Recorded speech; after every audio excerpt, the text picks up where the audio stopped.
ඔබ කවදා හරි හිතලා තියෙනවද මේ ලෝකේ තියෙන හැමදේම හැදිලා තියෙන්නේ මොනවයින්ද කියලා? අපි පාවිච්චි කරන පෑන, බොන වතුර බෝතලේ වගේ හැම දෙයක්ම අවසානයේ ඊටාම කුඩා අංශුවකට බෙදන්න පුළුවන්. අන්නේ කුඩාම අංශුවට තමයි අපි පරමාණුව කියලා කියන්නේ. හැබැයි මේ පරමාණුව ගැන දැනගන්න මිනිසුන්ට අවුරුදු 1000 ගාණක් ගත වුණා. අද අපි යමු ඒ අපූර්ව ඉතිහාස කතාව බලන්න. මේ කතාව ආරම්භ වෙන්නේ මීට අවුරුදු 2500කට විතර කලින්. පැරණි ග්‍රීසියේදී ඩිමොක්‍රීටස් කියන දාර්ශනිකයා තමයි මුලින්ම කිව්වේ ඕනෑම ද්‍රව්‍යයක් තවදුරටත් බෙදිය නොහැකි කුඩාම කොටසකට එනකන් බෙදන්න පුළුවන් කියලා. ඔහු ඒකට නමක් දුන්නා ඇටමොස් කියලා. ග්‍රීක භාෂාවෙන් ඒකේ තේරුම බෙදිය නොහැකි යන්න.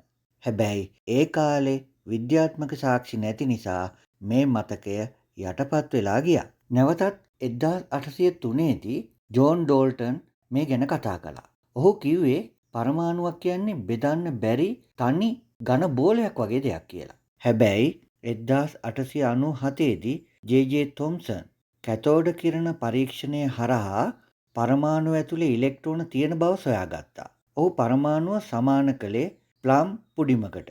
ඒ කියන්නේ පුඩිමකට මුද්‍රප්පලම් එබිලා තියෙනවා වගේ. පරමාණු ඇතුලේ ඉලෙක්ට්‍රෝන විසිරලා තියෙනවා කියලා ඔහු විශ්වාස කළා. නමුත් 1911 දී අර්නස් රදර්ෆර්ඩ් කරපු රන්පත්‍ර පරීක්ෂණයෙන් මුළු ලෝකෙම පුදුම වුණා. පරමාණුවෙන් වැඩි හරියක් හිස් අවකාශයක් බවත්, එහි මැද ධන ආරෝපිත න්‍යෂ්ටියක් තිබෙන බවත් ඔහු ප්‍රකාශ කළා. එය ඔප්පු කළා. ඉන්පස්සේ 1913 දී නීල්ස් බෝ පෙන්වා දුන්නා ඉලෙක්ට්‍රෝන නිකම්ම විසිරිලා නෑ, ඒවා නිශ්චිත කක්ෂවල ගමන් කරනවා කියලා. හරියට සූර්යා වටේ ග්‍රහලෝක කැරකෙනවා වගේ. අද වෙනකොට අපි දන්නවා පරමාණු කියන්නේ ඊටත් වඩා සංකීර්ණ දෙයක් බව. 1932 දී ජේම්ස් චැඩ්වික් නියුට්‍රෝනය සොයාගත්තා.